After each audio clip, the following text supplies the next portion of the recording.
Hello! Now, I don't actually know at this point if I'm live, because I can't figure out if YouTube is having issues or am I having issues. I thought it was me having issues. However, I'm actually starting to think it's YouTube. So do let me know if this is working.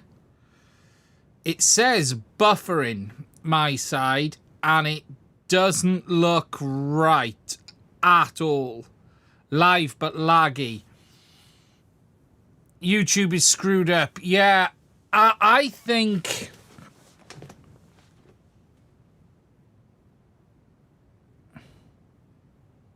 Nvidia is telling me to buy the 5090.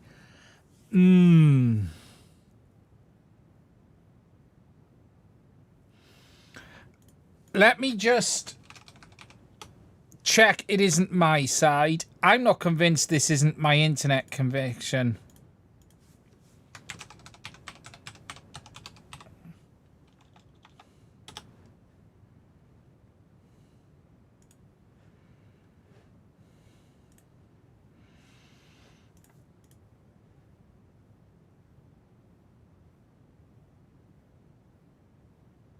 Better now? Oh, I can see it's just got better. I don't know if this is my side or the other side.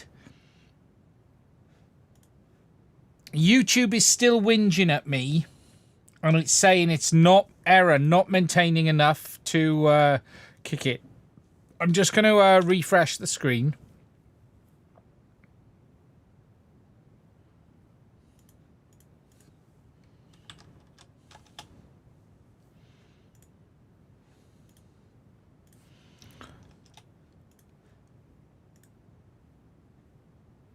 Oh.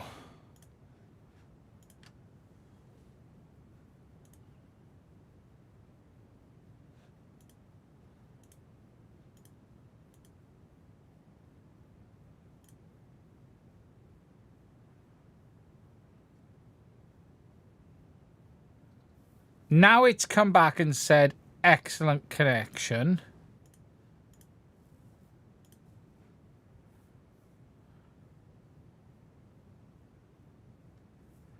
But I don't know. No, well, I'm on a 60 meg uplink, apparently. Yeah, well, I've been doing speed tests before I went live. It's working normally, is it? It's just stopped my side, so I don't know if it is. Someone said clear in Arizona. That's good news. I'm just going to give it a second to see what happens. Let me just check something, guys. Let me just check I haven't done something dull. Stream output, streaming. Yeah, we're at my normal 6 megasecond. I'm wondering if this... I can't figure out if this is a YouTube issue. I'm going to do a speed test on my side a sec, guys. One moment. This has to be my side. Oh, I don't know, mind. That's just done 260 megs down. Let me just see. Okay, so down looks fine. What's the upload gonna do?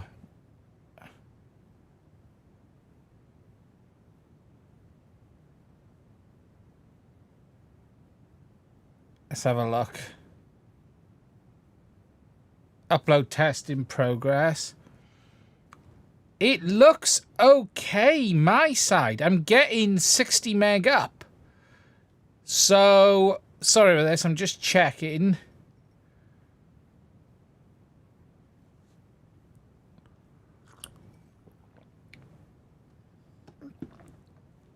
It looks okay, my side.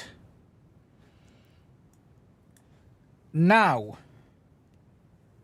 clear in the middle of nowhere, Arizona on mobile. Yeah, okay.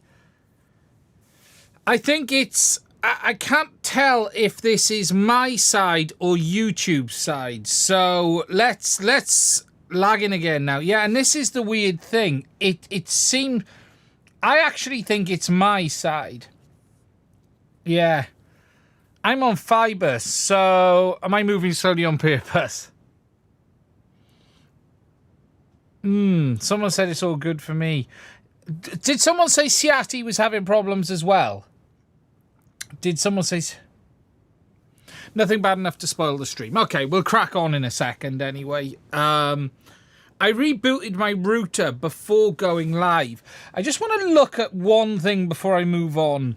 Because I just want to check nothing is moving through my network that shouldn't be. Let me just look at one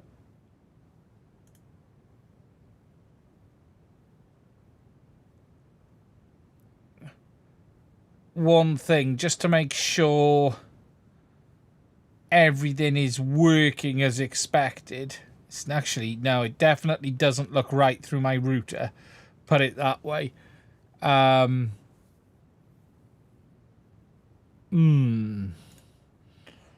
I just wanted to have a look at how much data is moving through my network. Very weird. Very weird. But sound is good. If I close my eyes, it's fine. Thank you for that. I don't know if it's my side or not. It definitely doesn't look right when I look at YouTube, that's for sure.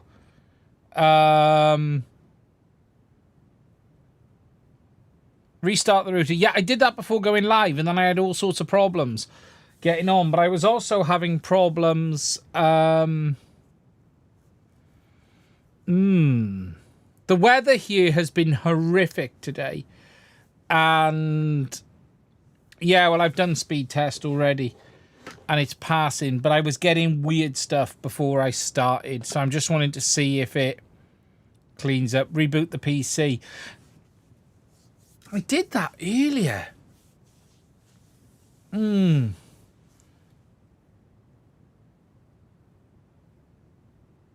Clear and good here. Good enough to stream. Okay, look, well...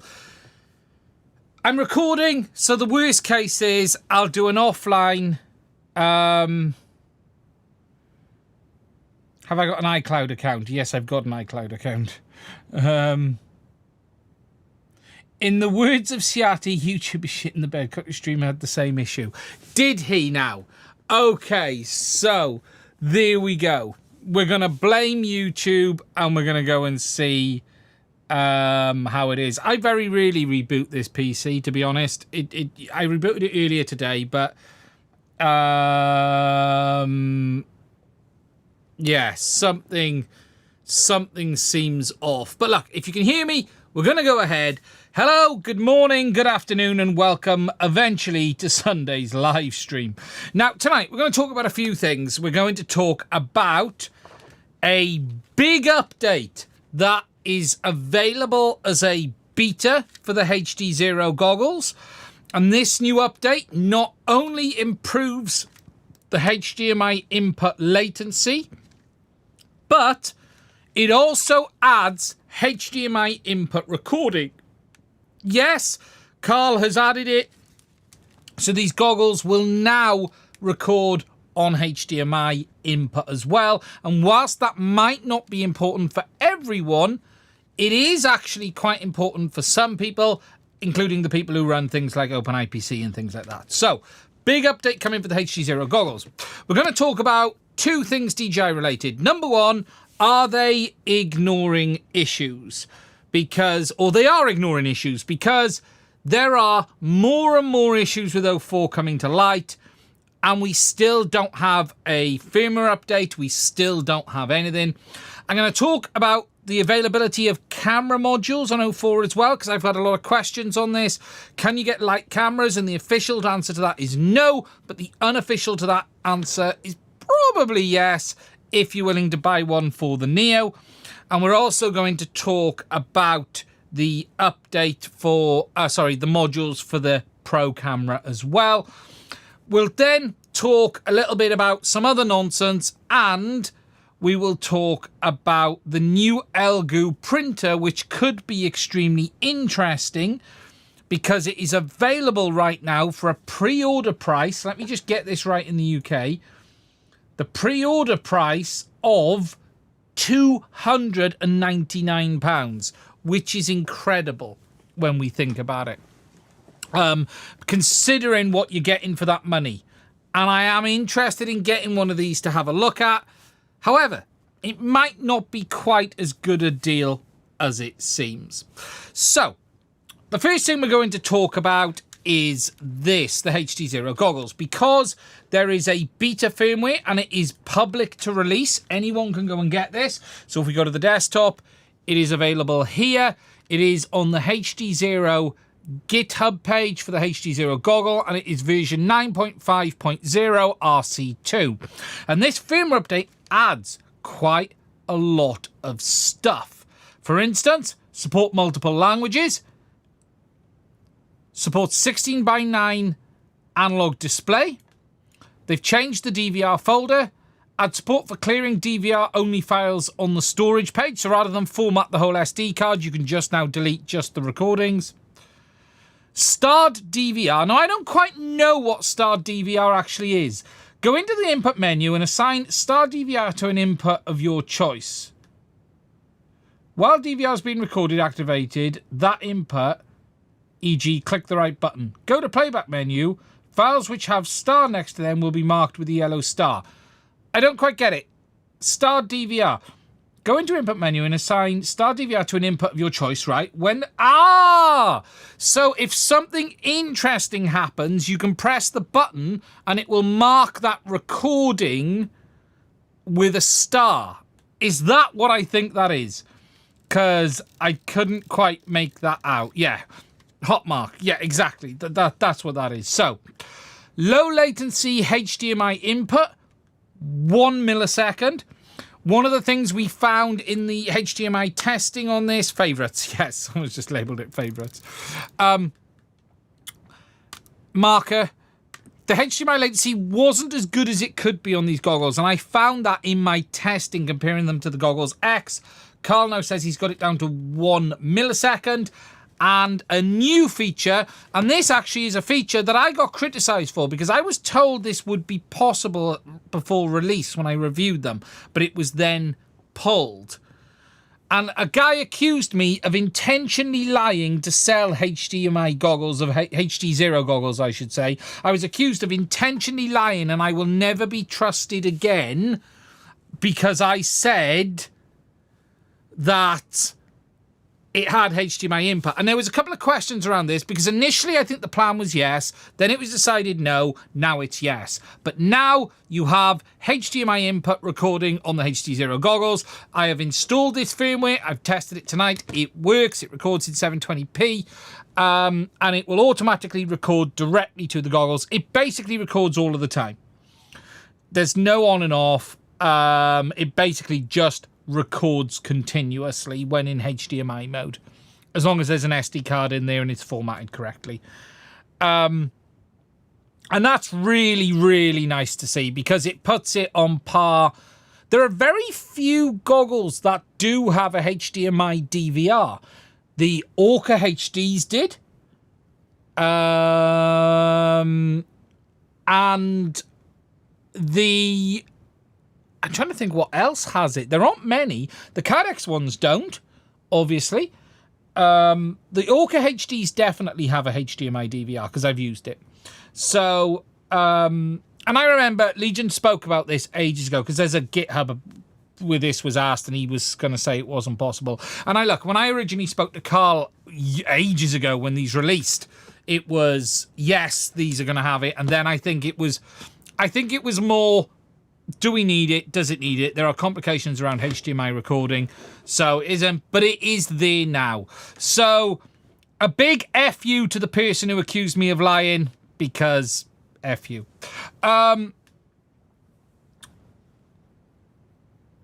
One thing to note on the HDMI input, there's no OSD on HDMI input at all, so you can't see it's recording. It just does it in the background. One little quirk I found is if you update the firmware on these goggles, my God, you can't see them when I do that. When you update the firmware on these goggles from the SD card to this beta, make sure you format the SD card after doing the update, because there's a file system change for the DVR and it won't record when you haven't reformatted the SD card. So make sure you format the SD card after doing the firmware update, because it has a slightly new file system. I don't get why HDMI is on, though. Is it not triggered by the DVR button? No, it says all of the time it's on. So if you've got an SD card in, it's going to record on HDMI.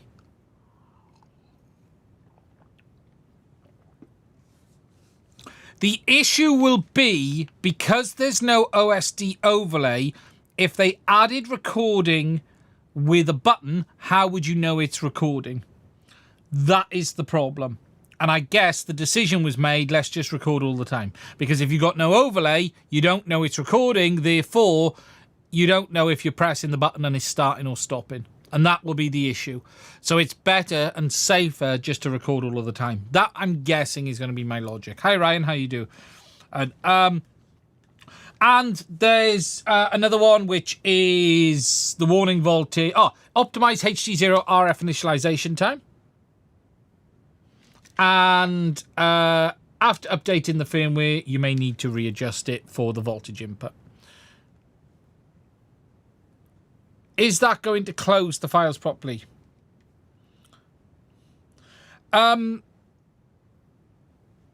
So that is the HDZero update. It's a really, really decent one, this. And there's a lot going on in there as well. HDMI input recording is very, very nice to see.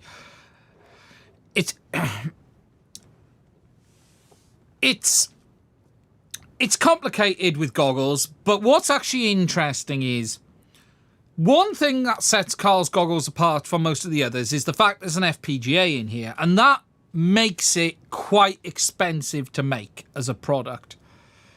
The cool thing about having an FPGA is Carl can go away and do stuff like this. Because the FPGA is there, he can somewhat go away and rewrite half of it to do different things. Take the HDMI input latency.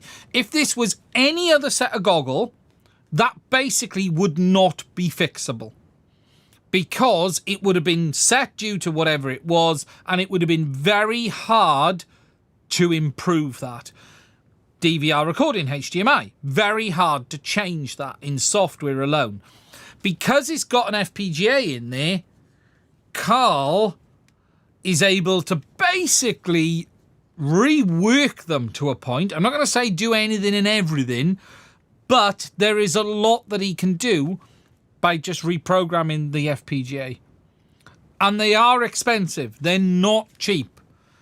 But it is somewhat what sets these goggles apart from some of the other stuff out there. So that is very, very interesting. Now, I am aware that I'm sure something was posted today on Facebook. Let me just check, because I haven't had a chance to look today.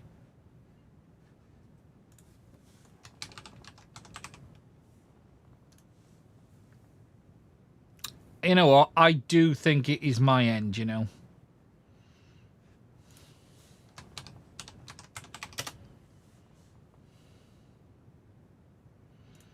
I'm trying to find the HDZero group.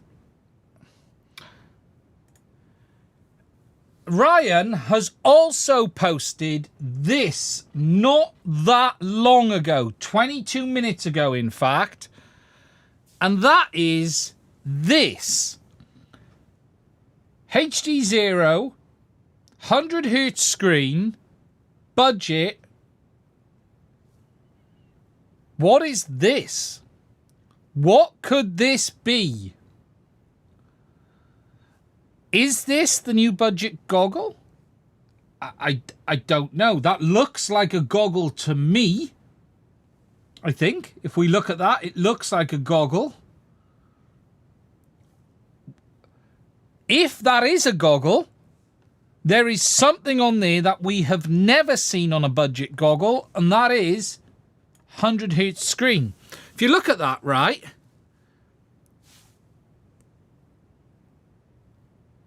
Cadex's Goggles L, 60Hz. DJI's box goggle, 60Hz. Is there any set of goggles out there with LCD displays doing 100Hz, especially a box goggle? That is interesting. That is very, very interesting.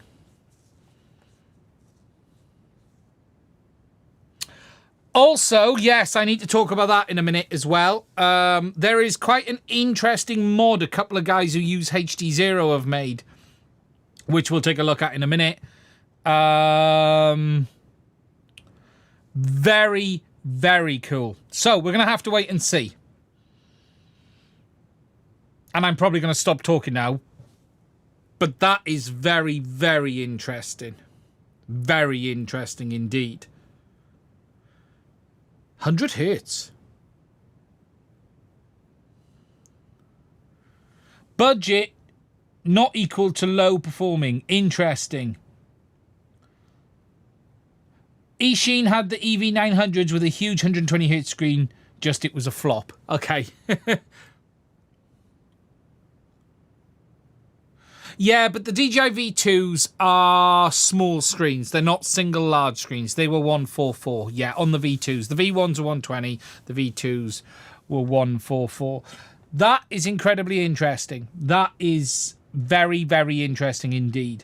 So, there is a lot going on from HDZero right now. We have the new flight controller, which we talked about a couple of weeks ago, which is there.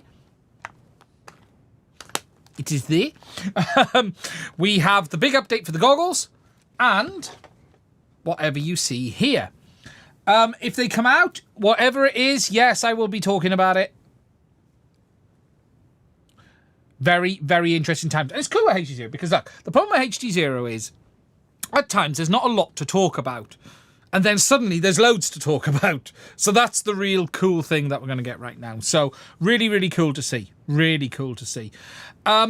There is also something else for HDZero that a couple of guys who are on my Discord and other places, not just my Discord, they're on many places, have been working on. And this is camera switching for HDZero.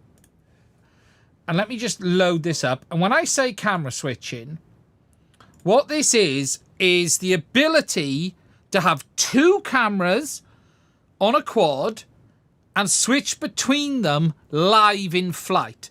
So, for instance, you might have a wing with the camera looking forward and a camera looking back and have one VTX and switch between them in flight.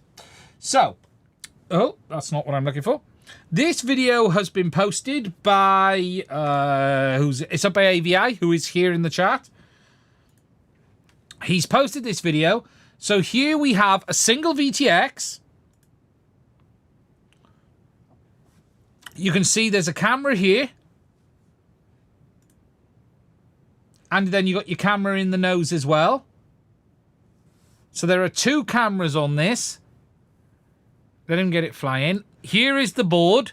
So this board is going to allow them to switch between the two MIPI input interfaces. So you've got Cam 1, Cam 2, VTX. And what we will see in a minute is they're showing you the setup. So it's controlled through Betaflight, and I'm guessing iNav as well. You've got a UART input. And here, look, you can see they are live switching between the cameras in flight. So you saw the board there, and we'll see it now. This is cool. So wait for it. There you go. Switch to the bottom camera. Switch to the front camera. That's cool. That is really, really cool. Look how quick the switching is as well. Picture in picture. No, I don't think you can have picture in picture. That would take a lot more work.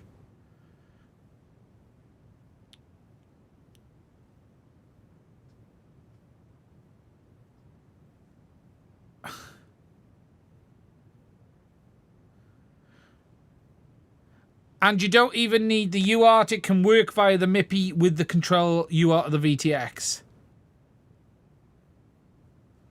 That is cool. That is really, really cool. That's blurry. You might be my live stream's blurry. Why HDZero doesn't have onboard recording? The chipset basically isn't capable, and I think it'll just take another chipset and more size. Is there a way you could put 2 04E units on the same quad? You could, but you can't have them bound to the goggle at the same time. So the second one would always be in standby. The only way you could do it is with 2 sets of goggles and 2 ear units on different channels.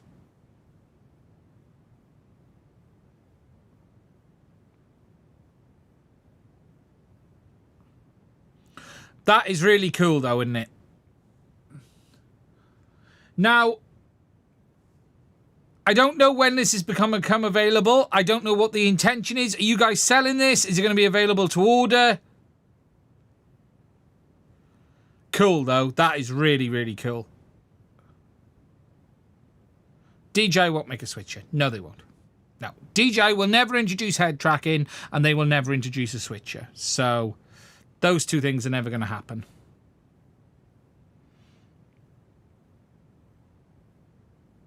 Also, the lens is a beat up. That's a really nice little project. I like that a lot. Really cool. Really cool. As you can see there, you've got the little board. Let me just find the picture again of it. So there's the little board. Oh, I gone too far. So there's the little board. Is that 20 by 20 or 30 by 30? I can't quite tell from the image. I'd say that's 20 by 20. Is what I would say that is, based on the MIPIs.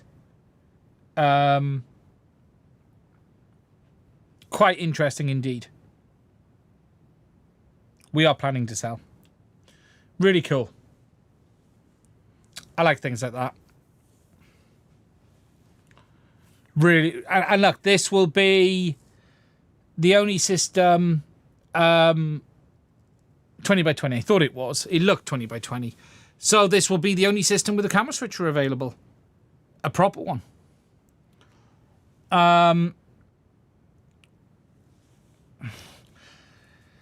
Collar asks, quick question. Does the Caddx Vista run in 100 frames a second with goggles too, and it has better latency than 03? Yes. I need to double check, but yes. A little bit. Not a lot, but yes.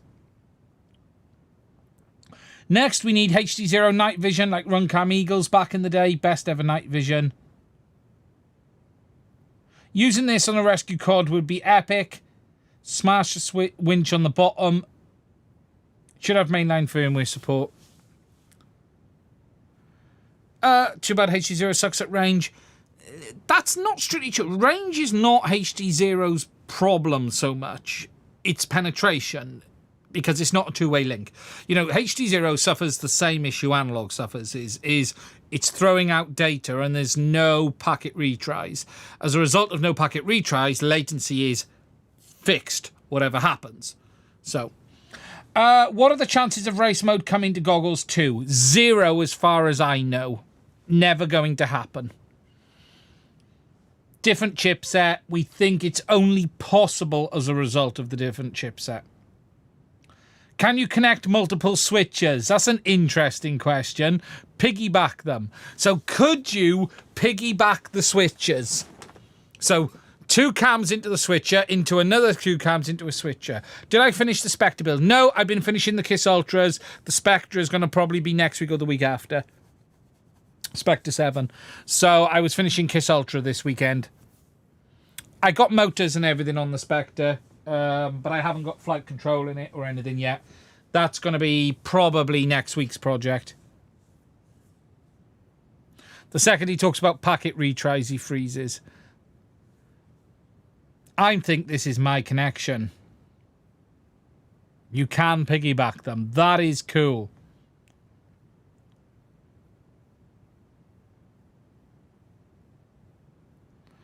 The only digital system with camera switches. Yes, analog I've had it before, but digital system.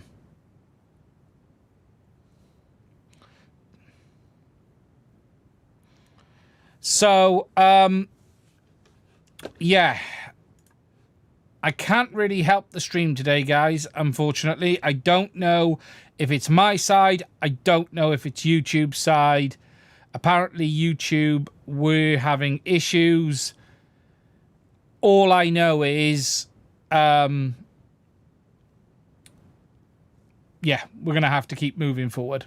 I'll upload it as a recording if I need to afterwards for everyone. So, that is the cool thing with HDZero. That's the cool thing with the HDZero goggles. Now, the next thing I want to quickly talk about is a couple of things on... The next thing I want to talk about is a couple of things on DJI. Now, the first thing I want to talk about is the issues. DJI still haven't released a firmware update for 4. We are still left in the issue of lots of people having issues with Goggles 2 and Integra, where they're limited to the 16 or 32 megabits a second. I'm still not convinced that's an out-and-out major problem. I think people are getting hell-bent on bitrate. It's a bit like my car only goes to 120 mile an hour when it says 140 on the clock. Look, I'm less concerned about that issue as it being a major problem. Being limited slightly in bitrate, it's a quirk, but it needs to be fixed, but it isn't a major one. There are, though, so many quirks in 04. It's crazy. And you're seeing posts upon posts upon posts about it on DJI Forum. The jello isn't an issue as far as I'm aware or concerned. The jello is directly related to camera mounting and won't be fixable. I've said this before and I don't believe that will be fixed. That is simply the nature of the camera and the setup because it's a hard mounted gyro. And look, I don't think any of the jello issues will be fixed. I firmly believe they are the nature of the beast. We saw this with the release of 03. So today, pretty much every frame out there has been adapted for 04, not designed for it. The 04 camera Pro is bigger, so you need more space around it. You need to make sure that the camera is soft mounted, and soft isn't TPU. I said this last week. Soft is silicon mount. Very light silicon mount is soft mount. Moving it to 48 kilohertz on the PWM frequency will help. Why does GoPro not have a problem? Because they probably soft mount their gyro and it's filtered. DJI's gyro has never been filtered. It's not new. 03 had exactly the same problem. Until all of the frames was adjusted and adapted. Chris Rosser had to redesign all of his frames to cope with it. So I'm not convinced the the stabilization issues you're seeing are a fault.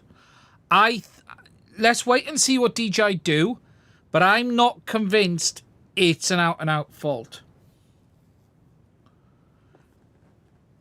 It's not. At the end of the day, it's a fixed mounted camera with a non-filtered gyro. Now, could DJI improve it? Potentially, but I'm not convinced we will ever see a change on the 04 behavior of this. This is potentially an issue for quads like this. But I don't know what else they can do. There is just no solution to this. Because, you know, if we go on to this on the overhead, it's a TPU bracket, which is quite hard. There is no vibration isolation on this at all. TPU does not really absorb vibrations. Soft mount is definitely not TPU. That's for sure. And I do think we need to wait until I cleared my issues with new gummies clearing them out from the frame. Yeah, one of the real big issues on many frames is how big the 04 Pro camera is and how tall it is. Remember, the 04 Pro camera is so much taller than the 03. And as a result of that, it is going to need more space around it. So, look, I don't think vibration the gyro is an issue. I think it needs some real careful mounting, is what I think. No, that canopy isn't great because I made it myself very quickly on the day of release because there was no canopies for this quad. That I haven't got round to changing it. Now there is canopies. I made that in like 10 minutes when I was looking to have something so I could test. There was no canopy for this when I made this. I had to make it myself. So, and I didn't want to mess around. So,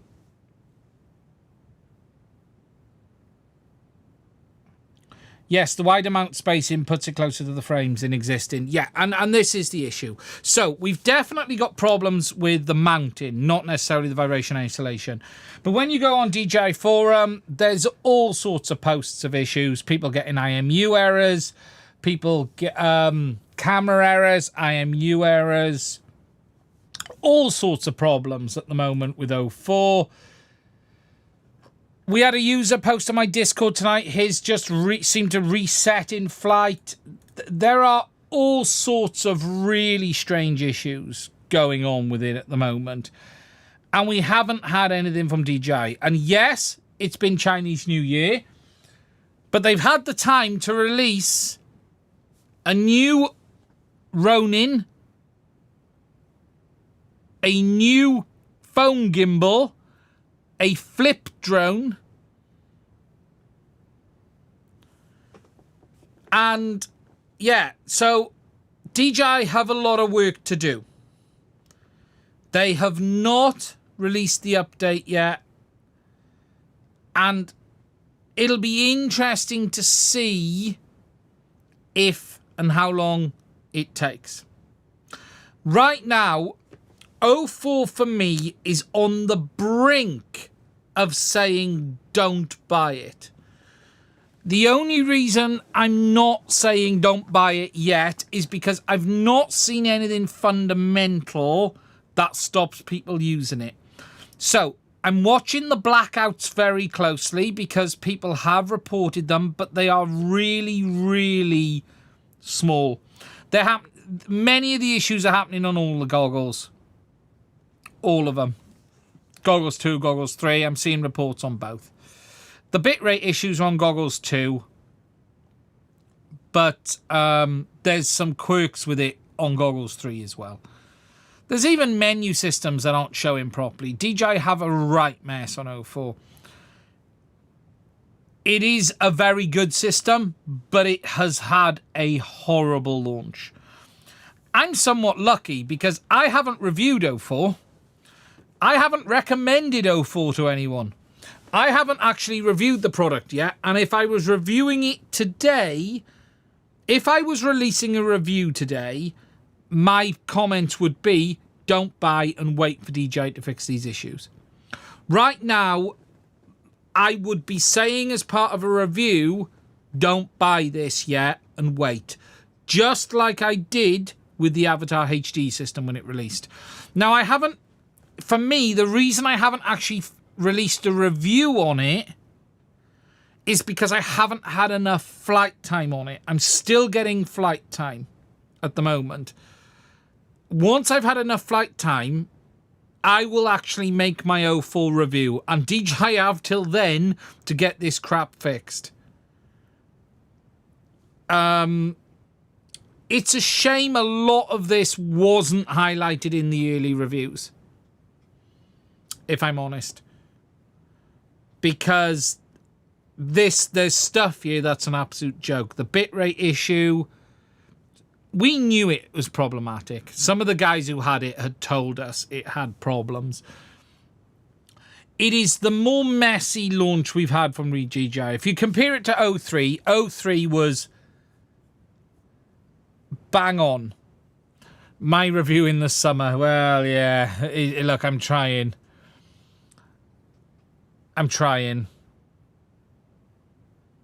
Yeah, the stream is not right. I don't know if it's my side or I don't know if it's YouTube. Honestly, it could be my side, guys.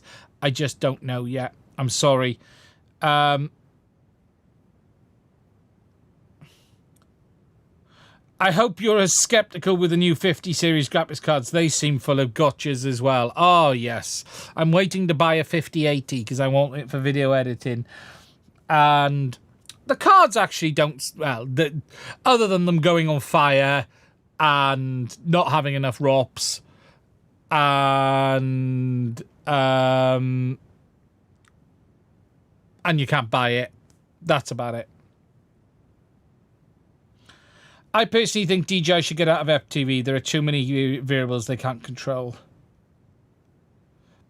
Bullshit. That's just BS. These issues are bad firmware.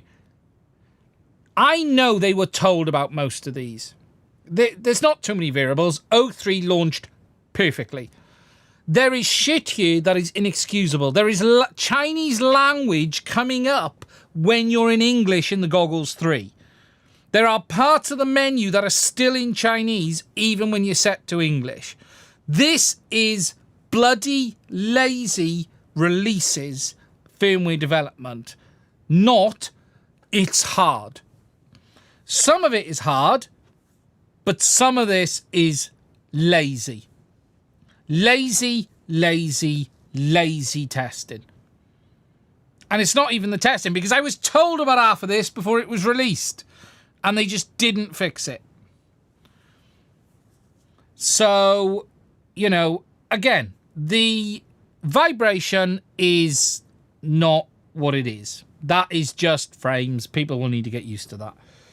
But the Chinese language problems in the Goggles 3 coming up in English, the bitrate issue on Goggles 2, that is glaringly a bug.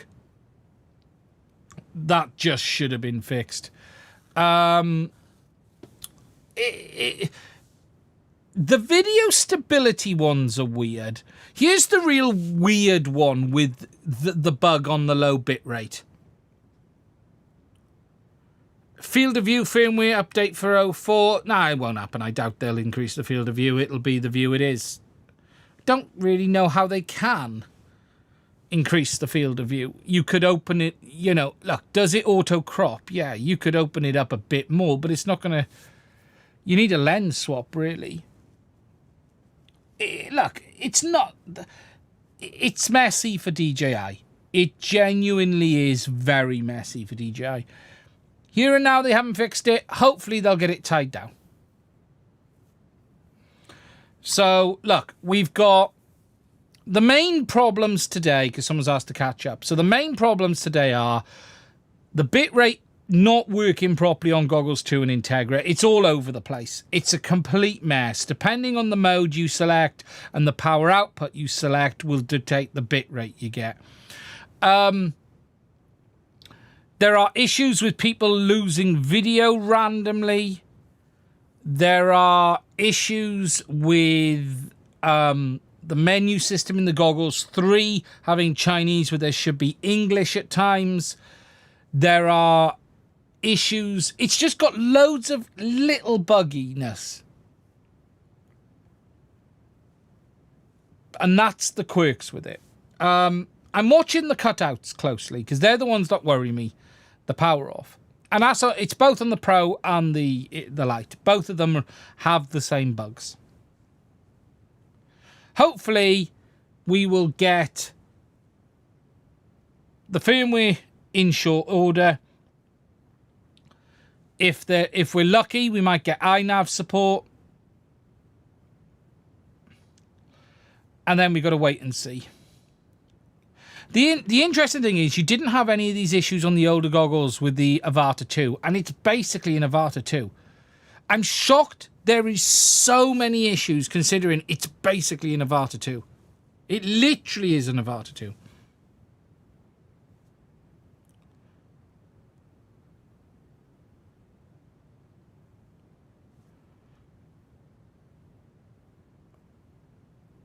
So we're just going to have to wait and see.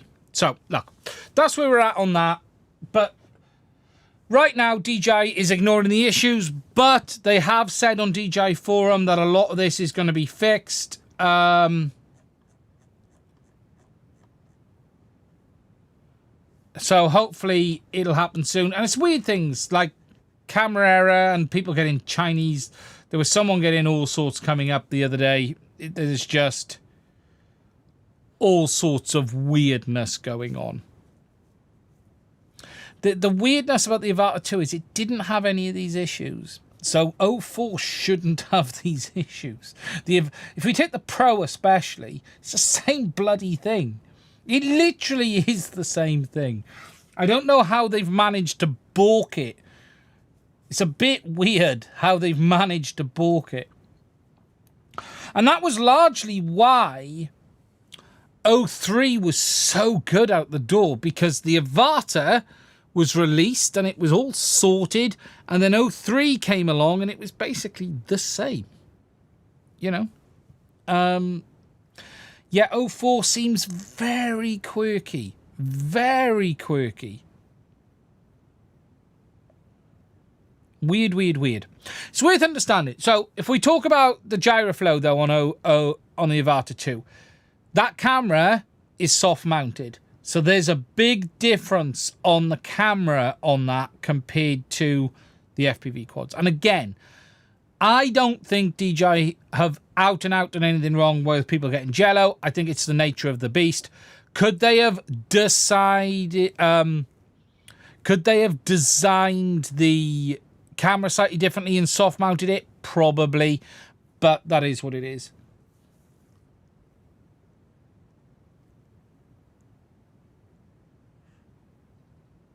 The Avata 2, oh, it's crazily underpowered, but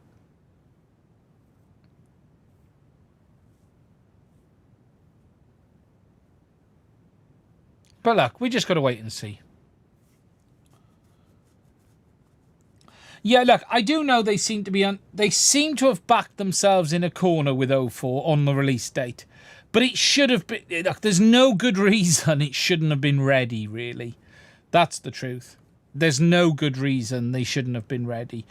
If you look how far behind the Avata 2 it was, my God. Look, what this comes down to is really simple. They haven't put enough resources into getting it out the door. That's what this will be, okay?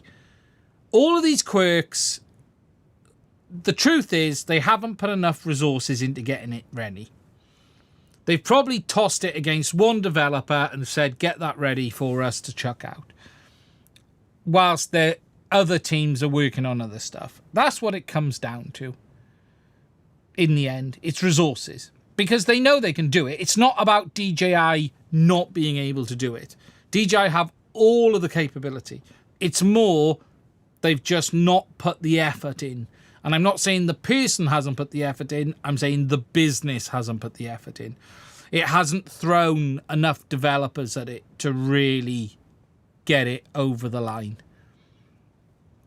And that could be for a number of reasons. That could be because all of the people are tied up on other projects.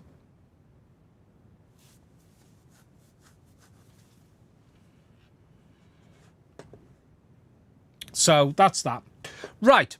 With regards to cameras, now, I've had a lot of question on camera modules for the Lite. Now, it isn't available to order yet. On the DJI website, you can't order the FPV camera yet. It isn't available. However, if you go on AliExpress, you are able to get camera modules for the Neo. Now, these do include the gimbal. I have not tested these. I don't know if these work. But we do know that it is the same camera module inside. So if anyone is brave and is looking to try and find a camera that works, that's cheap. It's cheaper than a new VTX kit if you wanted to give it a try. Now, they do have the modules for the Avata 2 listed, which is the same module as the Pro. So if you needed a lens for that, it definitely is available. What is also interesting is when you look at this, it has the same board on the back, look, as you get on the original cameras. It actually has that little interposer board on board, look. No, the ribbon cable is not soldered. I've seen a tear down of it already. It's the same module, the same setup, exactly the same. It's not soldered to the camera module. But if you needed a lens for a Pro Cam, this is available. Okay. I wonder if the Avata 2 Cam works on the Lite. The Pro Cam doesn't, so there's no good reason the Avata 2 Cam would. For the smaller camera, this is the only one that I've been able to find so far. Yes, but I would buy it for the lens without the interposer. Yes, the Neo has it without the interposer, whereas the Pro has it with the interposer, which is interesting. I'm guessing you will see camera modules appear at some point, but they are starting to appear on AliExpress. Now, I have also ordered these. This week, I've spent a bunch of time trying to find the connector used on the DJI cameras. And I don't know for sure if this is the correct connector. This is what I've ordered.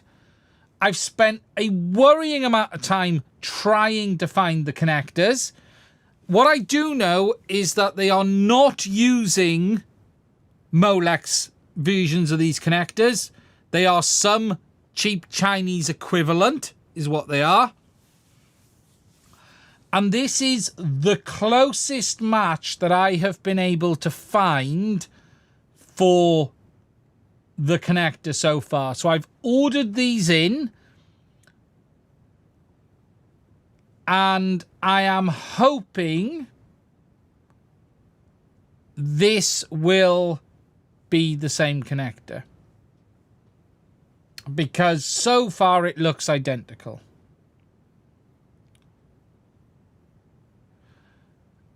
But I'm not 100%. What is annoying is I have actually found this side of the connector, which is on the PCB, because DJI also used that in something else, but I haven't been able to find the side for the back of the camera. So once these come in, probably in 2 weeks, I will do a video and we will see. I've already taken it off my camera, so today, if I go to the overhead, we zoom in. You're not going to see the desoldering because I've already done it. So I've already desoldered the connector on my camera already. There you go. You can see it there. It had broke all the pins along this bottom edge is what it had done. So that is all clean. So hopefully we've got it right. Worst case, even if this connector isn't the right one and it fits the board with the correct pin pitch, I can swap it on both sides and then use this. Someone's posted a number. Let's have a look. I don't know the exact. I've spent a lot of time looking for it.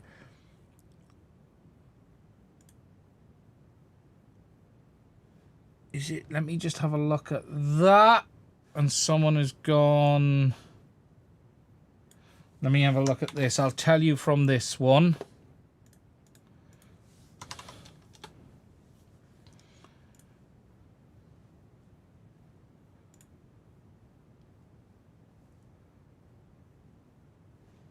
That does. So is that what I've just ordered there? That does look like it. That does look very similar. It's 34 pin. When that part number you've posted, is that off the AliExpress? I've lost that page. That one there.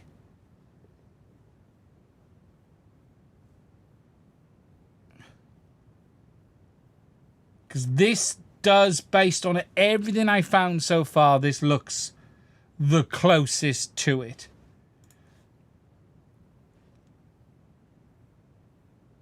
It's not identical, but it's the closest I've seen.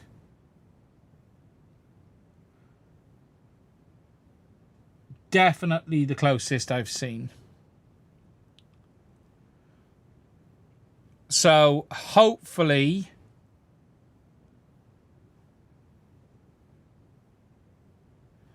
this will allow me to repair my camera.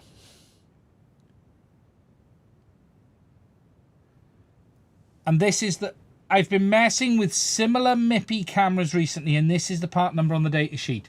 That's interesting, so I need to take a copy of that because I might order them as well, just in case they're different, because that actually does look like it.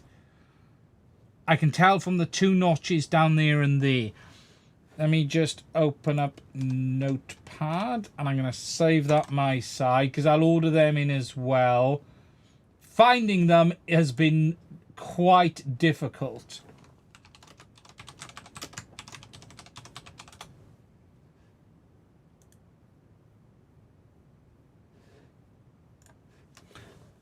But yes, it's not the easiest thing in the all. So look, I'm hoping that is it. That looks very similar. Doesn't quite look the same, but that does look very, very similar, which does look like what I've ordered as well, to be fair. So, yeah, we'll replace it and hopefully get the camera going. And then I can publish the connector on the wiki page. So, yes. Always a bit challenging with DJI. So, look, hopefully they'll get it in order soon. Hopefully we'll get a release for 04. That's the big hope. That's the big hope and pray that we will get an update which sort of solves it all, and that will then hopefully put to bed the issues, and then we can move on. As I said, I'm not going to be reviewing 04 for a little bit of time because I just can't. The weather is just not allowing me to fly. So similar MIPI cables recently, and yeah, really quite challenging. Now, if you've got any questions, please do put it in the chat. I just need to say 2 big thank yous. A £5 for WhatsApp. Thank you, my friend. I hope you're well, David. And COTFPV, thank you for that. No, hey Ian, no news about Walk Snail Cadex. No. So, with regards to the new Cadex thing, I've heard nothing. I have heard whispers about something, though. And there are whispers going around that Cadex will be moving away from the Artisan chipset and moving on to whatever this new thing is. But I don't know how true that is. In fact, it's been worded to me that Cadex need to find a new system because they won't be using Artisan anymore. But this could all be complete and utter BS. It should be taken with absolute salt and shouldn't be remotely deemed as happening or factual.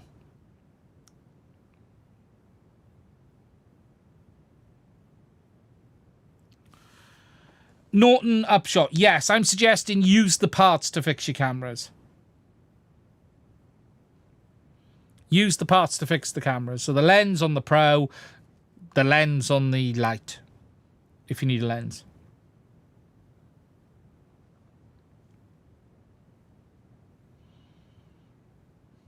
Thank you, Sean, for the super chat. How are you, my friend? But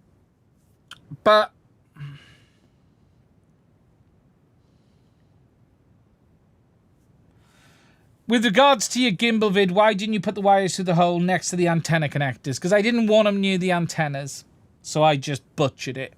That video is quite funny. I made that video August last year and forgot to publish it. That video that I released today has been sitting unlisted on the channel since August. I forgot I made it. And someone asked me about how would I do this, and I released it there. Just to show you, I posted this earlier on the GitHub, on my Discord opening browser.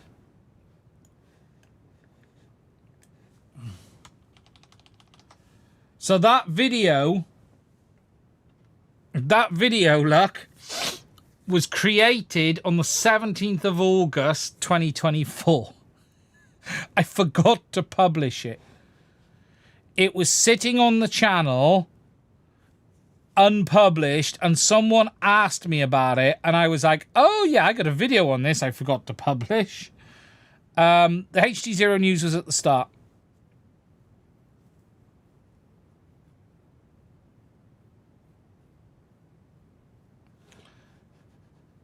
So yeah, that one's been there a while.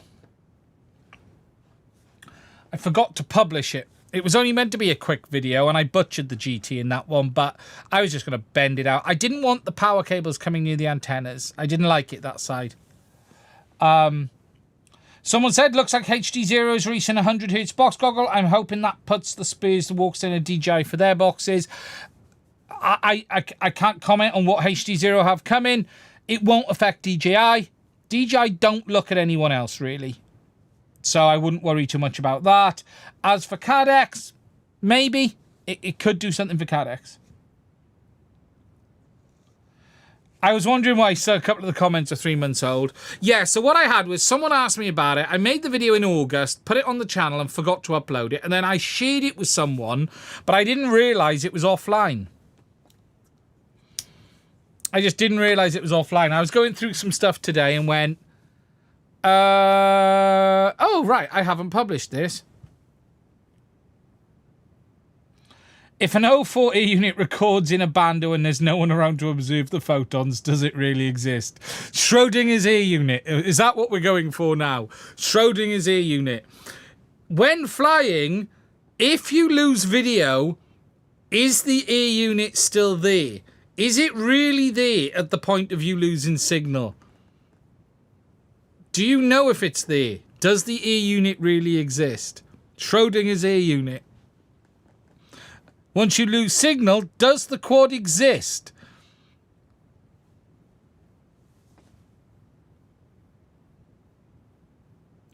I think once human observes it, yes.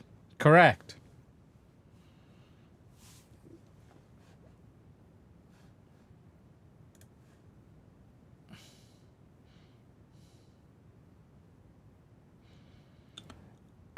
Just catching down on the chat. John Doe, £5. Thank you, my friend. I really appreciate that. So thank you, Sean. Thank you, John. I really do appreciate that. Depends when it lands on pins. It's both there and not there simultaneously.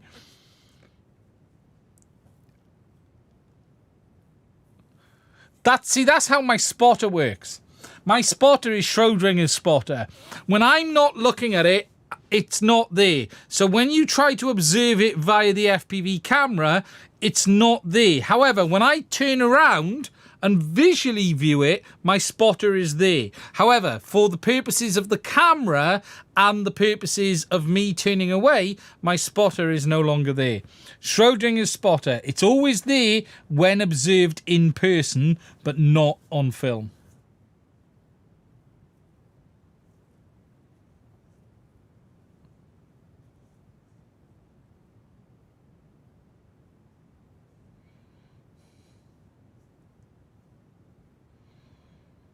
Quantum state of FPV.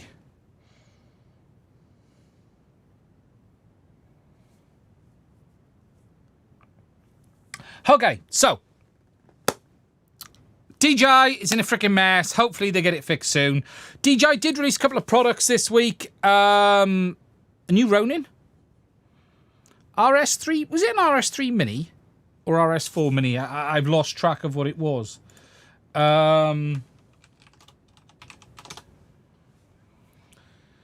RS4 Mini. And they released another phone gimbal that no one buys in this country, but everyone in China seems to buy. So, yeah, so that we've had them from DJI this week. There's, from an FPV perspective, there's not a lot exciting happening in DJI world now. It really now comes down to them fixing this, and then we can all get on with our lives. That's a really cool thing. As for CADX, look, I don't know what's happening with CADX. I don't know what's happening with the V2 system. I don't know anything. Look, I'm not involved. I haven't.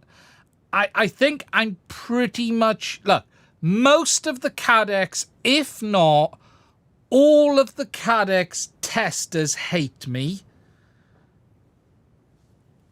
And will probably do everything they can to stop me ever being involved with anything to do with it.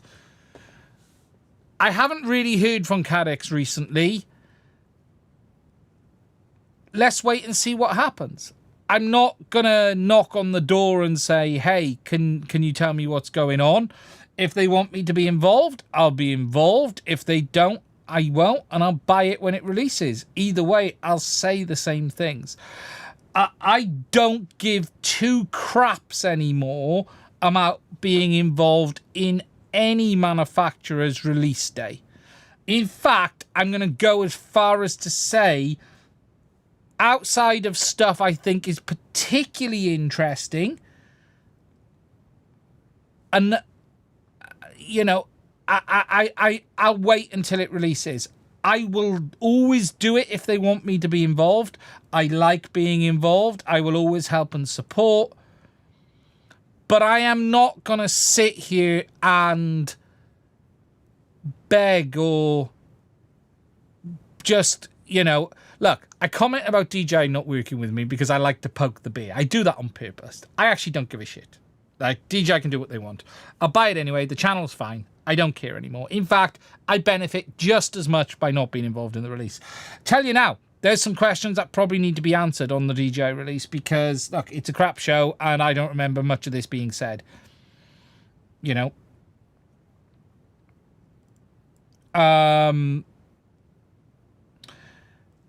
So, with CADX, I will look forward to seeing whatever comes, but I am being bluntly honest as I will be with DJI as I have been. You know, I've been openly critical of 04 more than anyone, I think. And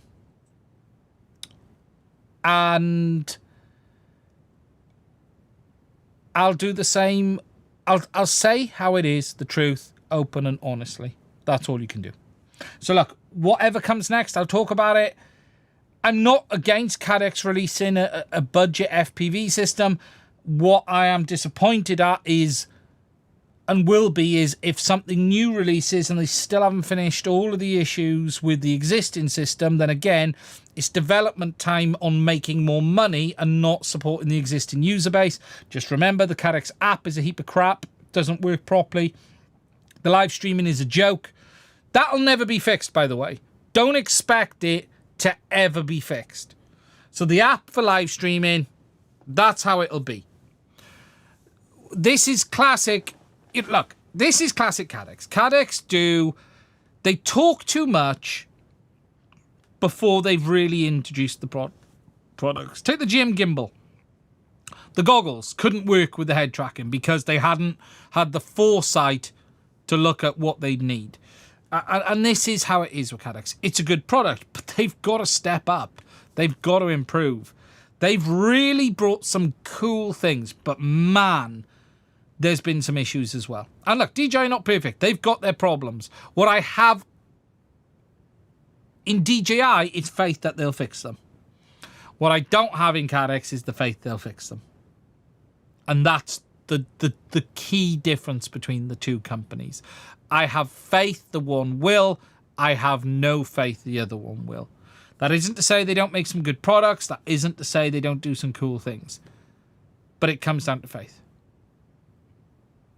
And that's where things get complicated. Let's wait and see what comes. It looks like it's something budget, and I think that one of the testers has said it's going to come with its own set of FPV goggles.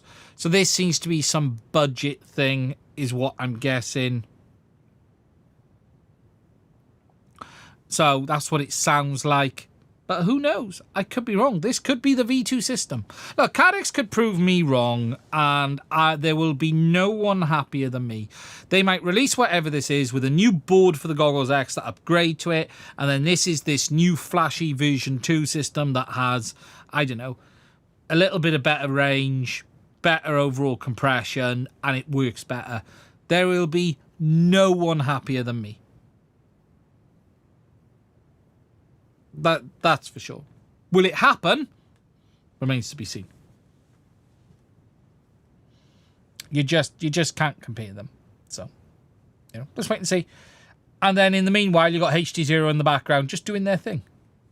And look, HDZero is a solid product. It isn't for everyone. If you prefer image quality over latency, then you're gonna need to go the other route. Where HDZero wins without any question is in race environments, is in latency specific environments. That's where HDZero wins without doubt. And it's got good long range performance if you want to push it.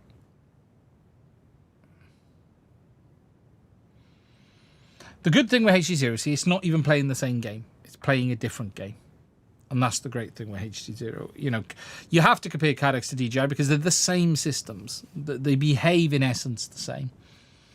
But yeah, just crazy. Just let's wait and see what happens. There's no news yet. I don't know when the timeline is.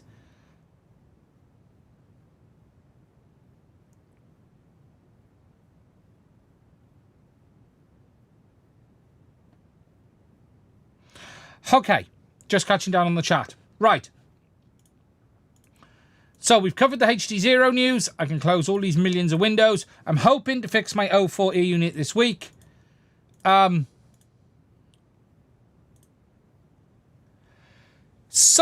I did want to bring up. I don't know if people have seen this, and this may interest some people. I have talked about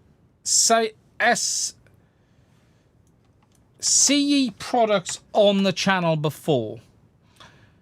Now, I actually ended up sending my gimbal back that they sent me to review. I found them a little bit difficult to deal with because I was trying to review the gimbal and I was having lots of problems with it. And in the end, it turned out lots of other people were having problems and it was firmware related. But in the end, I just said, look, I'm going to send it back to you. And I paid $40 out of my own pocket to send it back. But they have released this, which is the unit. Here, let me get back to it. The Uni RC 7 and 7 Pro. Now, this is a bit of a sort of all-in-one FPV air unit and ground station, mostly for Ardra Pilot or PX4 users. Don't expect this for general FPV, right? Over 100 milliseconds latency. This is not going to be for your average FPV user, okay? This is going to be for people who latency doesn't matter. It also basically only works with their cameras, although you can use it with a HDMI input, but you have to have an adapter board. But they've got their new handset, which is available. Now, the earlier versions of these were actually somewhat based on the same technology as Avatar HD and DJI. They're LTE over Wi-Fi and HearLink. For anyone who's seen my HearLink videos, very similar. I don't know the exact chipset they're using, but it is another Qualcomm one. It looks very interesting, and it looks a lot like the DJI remote. Unfortunately, though, all of their ear units are burning out. So if you're looking at this, just take note. There are people posting over the Ardra Pilot Discord that their ear units are burning out in normal use, and they're looking to make a revision and get replacements out to people. But quite interesting product. I'm going to wait until the ear units stop setting themselves on fire, and then I may get one in to have a look at, because it's quite interesting compared to the HearLink and others. Big for plane use. Guys who fly planes and stuff. It doesn't say exactly what chipset they're running in this. I'm very interested in finding out. Lots of I/O on the controller.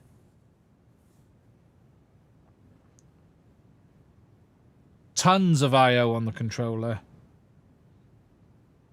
It's most likely LTE based. This is designed to take IP camera, so Ethernet is what it's designed to work with, but there is a HDMI adapter for it. Do they publish the latency in this? I don't think they do. These are always sort of 80 to 120 milliseconds plus, these systems. Very nice for a wing, yeah. Really nice for wing use. Very nice all-in-one solution. I do like things like this. HearLink was good, very good, but it had its quirks. These guys seem to be sort of stepping on from where HearLink is today and what it's done.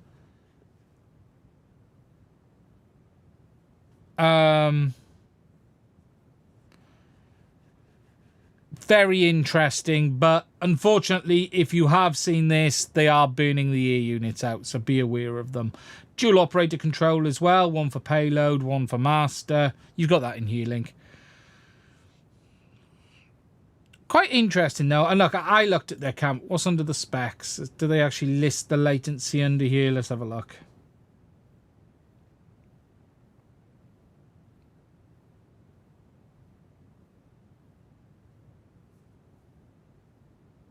Let's see if they do. No, they don't. They're always around the 100 milliseconds.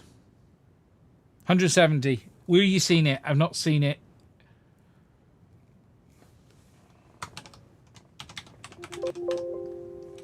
Someone's managed to find it.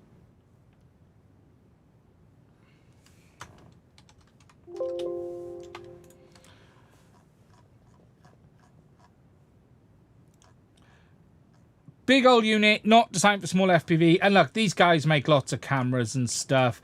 The camera I had in, it is heavy. It will be a big unit. The gimbal cameras, they make these gimbal cameras when their website actually works. I showed you on the other page of graphics. I can't actually get to the gimbal cameras. I had one of these, not this one in, I had one of the other ones in. Their website's just a freaking nightmare. Here you go. Look, so, look, you go down, right, I want gimbal cameras. I had that one in there. Their website just doesn't want to work. Oh, it's working there. Here you go. A8 Mini. And I had so many problems with this. It was crazy.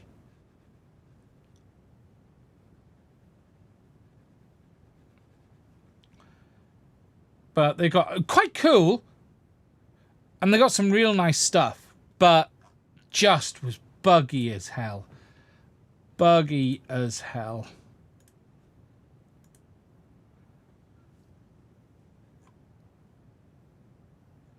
If we go to the specs, the weight of the air unit, ground unit, air unit weight is 115 grams.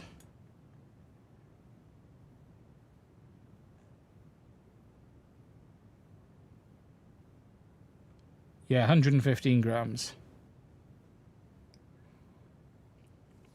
So, not light. Not light at all. So, look, it's out there. It's available. But I'd steer clear a minute. Right. Now, if you've got any questions, put them in the chat. While I wait for the questions to come in, I want to talk about one last thing. And this is actually very cool.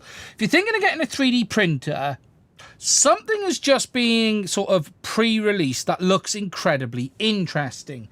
And that is this from Elegoo, I think it is. This is their Centauri Carbon. Now, this is available on a pre-release order of £300. Now, I have already been very clear that, for me, the P1S is the best printer out there. This is quite interesting. It isn't great value when you look at the standard pricing, because that is basically on par with the K1, and not the K1C, but the K1 from Creality. But this printer does look very, very interesting. Especially for people who are looking for something a bit more than the A1 Mini. Now, I'm going to get one of these in because this is for this price, but I'm not, look, it's not the price on the discount that's interesting. It's this price here. And for $374, you've got a printer, Core XY, full auto bed calibration, 256 by 256 build volume, chamber camera, multicolor printing, available in Q3 coming, so you'll be able to have an AMS. And it seems for the money to be quite an interesting option against the P1S. The question is, how good will it be? And there are some reviews up already, but let's wait and see what it's like at release. It looks to be a lot of printer for the money. Like, for instance, the Creality equivalent is the K1C, and that's £489. And, you know, that's not great. This comes with a glass door, not heated, nozzle, wipe and filament waste bin, advanced cooling, powerful system, filament holder on the side, which is very cool. Cast aluminium enclosure, 500mm a second, which is on par with all of the others. It also says it has hardened steel dual gear extruder, hardened steel nozzle, all metal hot end. That seems like a lot of printer for the money. A lot of printer for the money. So I am very interested in this. I'll be honest, do you know what I would love to try printer-wise? And whilst this looks interesting, I would love to try the Core 1. But that price,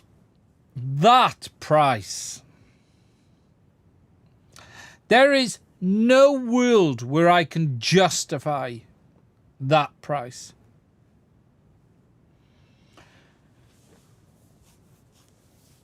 P1S should have been hardened steel out the box. Yeah, that's what the X1's for, really, though. You got to remember, though, it's easy for all of these to now come with hardened steel and all of this lot year or more after the P1S came out. Internal filament is dope. I would love to give this a try, but that cost. That's hard. So hard to justify. Look, this is still the best printer I've ever owned. It's there. The P1S is an absolute monster of a printer. There's no getting away from it. It is an absolute monster of a thing. This looks really interesting for the money.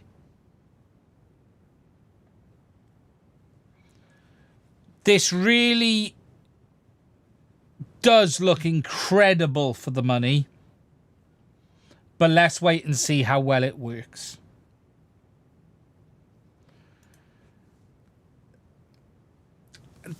I would love to try the Prusa. Honestly.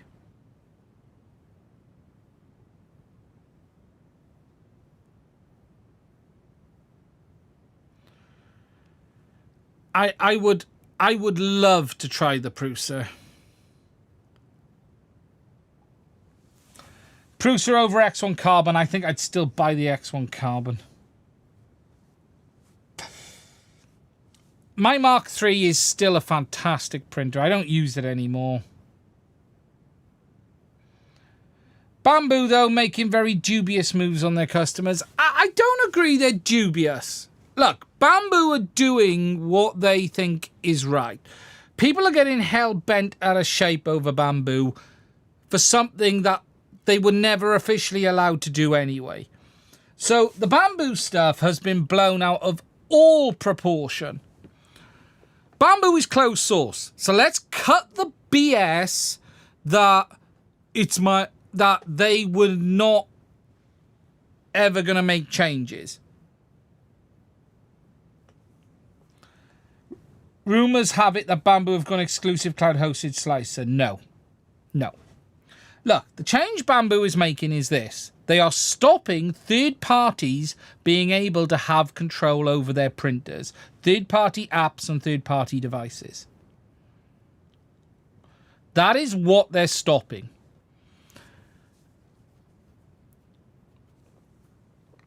They're basically going, we don't want anyone else to have control over our printer.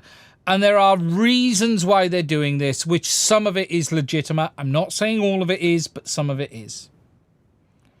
Orca Slicer will no longer be able to print directly to the printer. You will have to export it either onto an SD card or copy it across into Bamboo Lab. What they're basically saying is we're no longer going to allow third parties to control our printer via ports, basically. Now, the reason they're doing this is they keep getting hit by a bunch of people pinging their servers.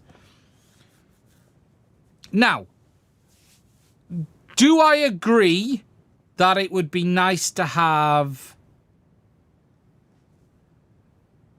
the third-party apps on my own network? Yes. But Duncan has just made an incredibly good point.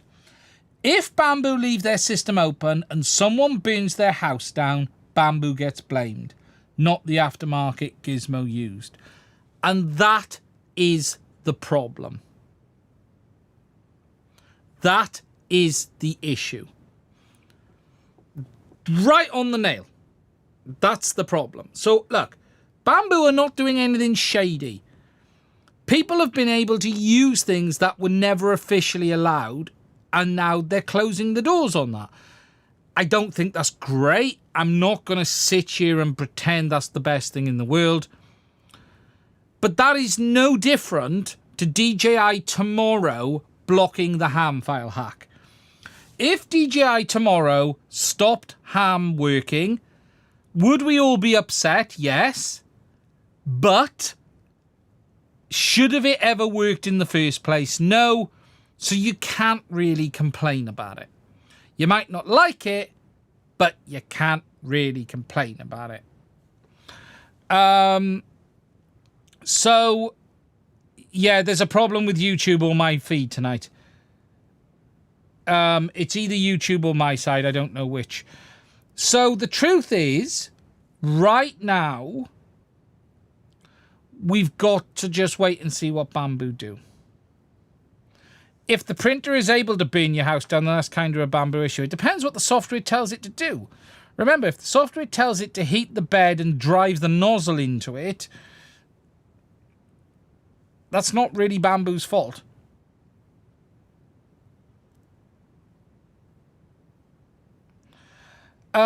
So I think the Bamboo thing has been massively overblown. Genuinely. Massively overblown. But that doesn't mean I'm not interested in looking at other printers. I would love to try the Core One. Genuinely would love to try the Core One. It's the closest thing they've released that I think looks more like something that is going to compete with the Bamboo and others. Someone just asked, 2 or 3 printers. The number one choice if you're an NFPV is the A1 Mini. If you don't intend to print anything big, just go and buy an A1 Mini for $100 and $200. Prints TPU brilliantly. Will print everything for FPV you ever need brilliantly. A1 Mini, hands down. Second, P1S. P1S, just a phenomenal printer. Just a phenomenal printer. And then the third is... It's hard for me to recommend a third. I probably wouldn't recommend the X1 Carbon. Third is hard. Third is quite hard. I don't feel the K1... I got a K1C as well. It's all right. I'd rather you'd be better buying the Bamboo. The truth is, the A1 Mini, the P1S, and then the A1. A1 as well. You got the A1 is just, again, phenomenal for the cost. Look, there are lots of really cheap printers out there. Anycubic's not a bad one. P1P is P1S or P1P. Yeah, P1P is a good printer, but I'd spend the extra money on the P1S. Someone just said, where does it end with security is what my concern is. Yes, but you don't have to upgrade. They've never forced anyone to upgrade. There's nothing here to say they intend to force anyone to upgrade. Look, if security is a concern, buy yourself this, but you're going to pay for it. The CNC, I haven't got the space to do the CNC side of it at the moment. Just, it takes a third is another P1S. The software also isn't able to do what I need it to do, so no. The hardware is okay, but the software is highly limited.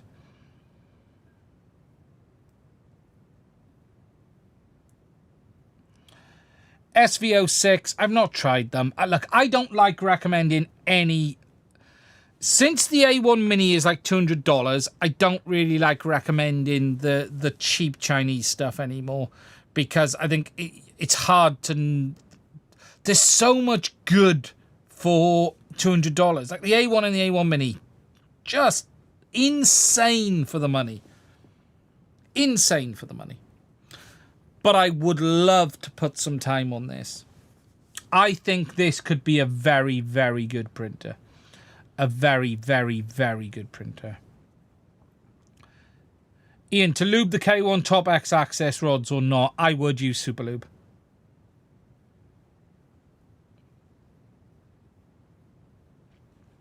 I would love to put some time on this. But this thing, I tell you something, this could shake things up.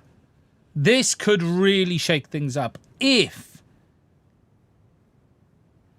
it possible to flash open custom firmware, free it from Bamboo? No. Well, look, there are hacked firmware out there unofficially.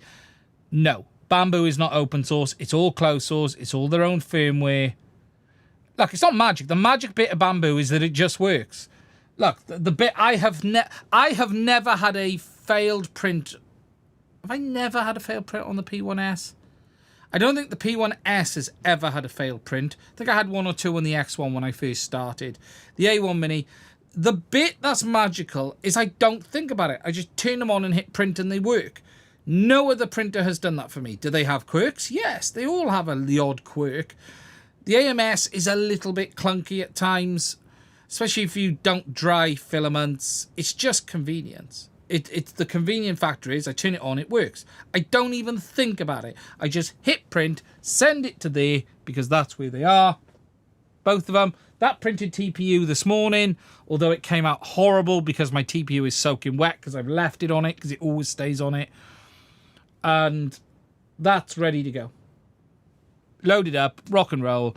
There's PETG in there, because I always print PETG for most things. Thing in there. Just works. I don't think about it. I don't worry about it. It just works. I don't want to mess around too much with 3D printers anymore. I spent years fucking around with 3D printers trying to get them to work. Years and years and years. The big difference... If the Elegoo was in stock, I'd buy one right now for $299. The Bamboo, turn them on, wait 15 minutes for the bed level and calibration. Yeah, but it's fast as hell once you've done it. But remember, if you leave it on, you don't have to calibrate all the time. Remember, the trick with the Bamboo is you only have to calibrate if you've powered it down. If you leave it on, you don't need to redo the bed level calibration because it stays. Both the X1 and the P1S retain the bed level calibration whilst it's powered on. So if you're doing 3 prints, you only have to do the bed level on the first one. You don't have to do it on the others because it remembers the bed level cal.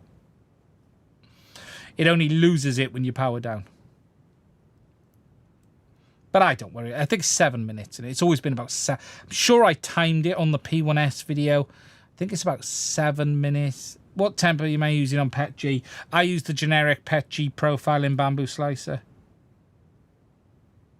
Yeah, they can fail. Any printer can fail. They just...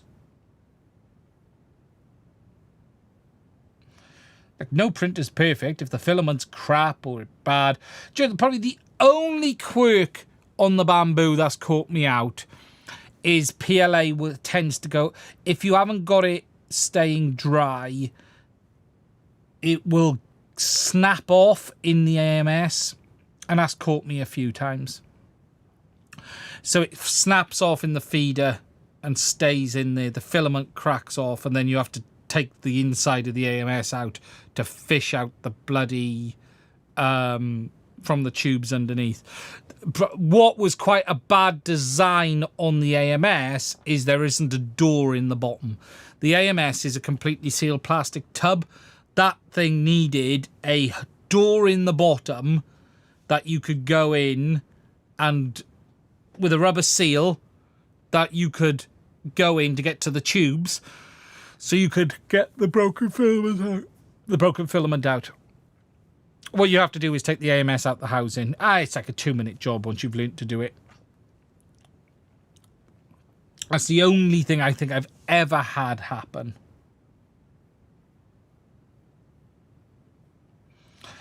Yeah, the Mark 3S is a great printer. Mine was phenomenal. I think what I like... I think probably what really has let Prusa down...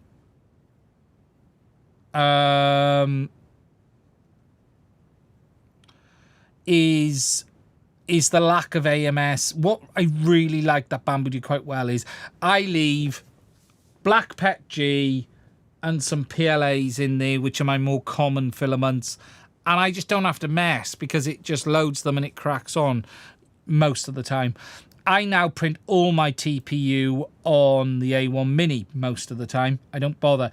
Okay, get into the filament input on the P1S. yeah, the screws, you don't really need them in. The filament swap's a bit of a faff because it's at the back. You can do a mod for that, but it would have been better with the filament swap on the side. But you can mod that. There's nothing you can't mod. And look, it's not that they're perfect, but they just work. And that's the bit I like about the Bamboos. It's not that it's magical. It's just... It generally just works. Look, if Bamboo force this firmware update on people, that'll be a bit of a different... Like, all I hope is they don't do the forced update. I don't like some of the changes, but I also get it. Look, you can still print with your Bamboo fully offline. You can print to an SD card, copy it onto the printer, plug it in, and do it that way. Where you gain the convenience is through direct upload, but it goes via their servers. Not ideal. You can use LAN mode, but I haven't used LAN mode for a while. I don't bother with LAN mode because I'm not printing anything that has security concerns. But I do know that there are people who are. And look, the truth is, there are other printers that may benefit you. You know, look, if you're working in a security environment and you want something that you do... Look, Prusa is going to be an incredibly good choice if you want complete security. If you are... I don't know if they'll force it. They've never forced an update yet. Look, if you want something with complete control, complete security... A Prusa's got to be worth a look. But you're paying for that. You know, this doesn't come for free. It comes at a cost. Looks an incredibly interesting machine. An incredibly interesting machine. And look, I've still got my Mark III. It's in storage now. I haven't got it in here now. I've moved it into storage. But it's still over there. Mark IVS is a really nice printer, but it's a lot of money now. It's an awful... Look, at the time when I built my... I loved... My Mark IIIS was the first 3D printer I called an appliance. I have said great things about that printer. It is fantastic. Genuinely has been fantastic. But the Bamboo took that to the next level. And I would love this to have been another option, but that pricing is hard to recommend. That pricing is really hard to recommend. That needs work. It needs to come down somehow.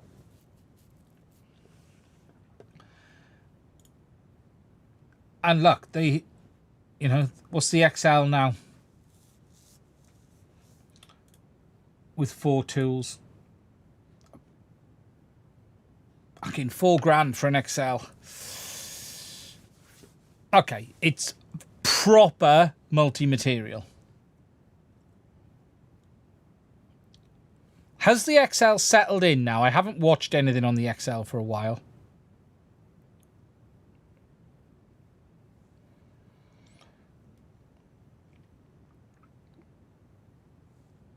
But you've got to have a real need for this thing.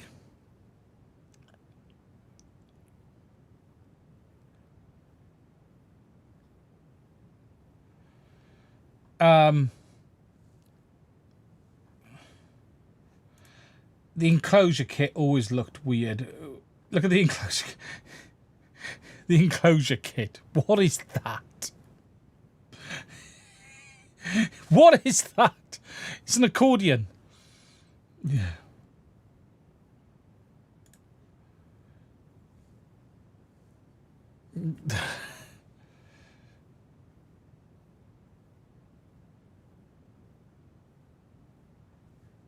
But yeah, look, genuinely,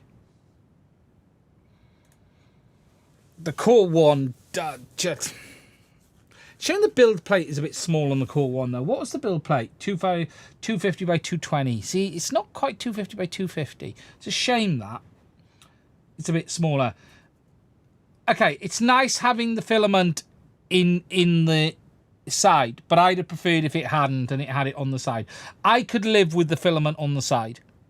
I would have lived with that printer having a 250 by 250 and having the filament on the outside. Personally. That would have been my personal preference for that. I get it. You got stuff that side, you got stuff that side. But 250 by 250. CNC Kitchen updated his Prusa XL review and said the multi-material is basically perfect. Had a hard birth, the XL.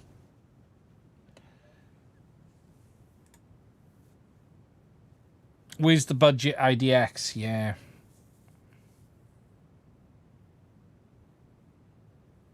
Yeah, going smaller than the P1S and the X1 was a bad choice. 100%. 100%. I still would love to give it a... I still think it looks an incredibly interesting printer. I am tempted to order one. Look, I'm never going to get one of these sent to me for review. That's never going to happen. I do wonder with the 3D printing size whether I'd be able to try and recover some of this back. I might be able to on that.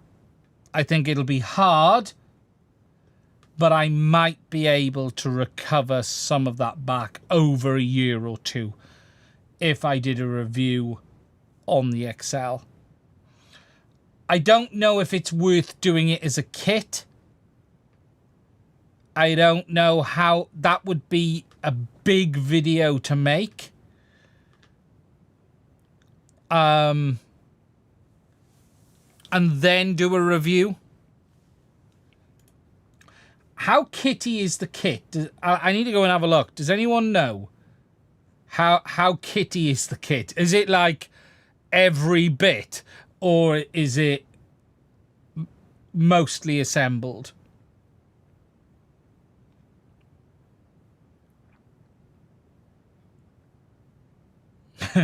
That looks a lot to put together. I think I'd rather pay the money.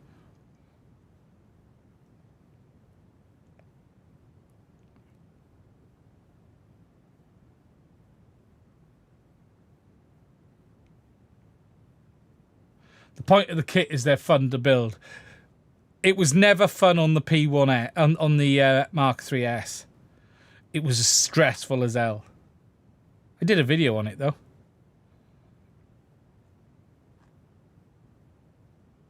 I am tempted. I am incredibly tempted. But let's wait and see. Right. We're going to wrap this one up here, guys. Sorry for the way this stream's come out tonight. I may take this video offline and publish the recorded one, so that at least there's a straight version of this. Look after yourselves. We will be back same time, same place next week. Thank you to everyone for the super chats. Kiss Ultra video going live tomorrow. Stay safe. I will speak to you soon.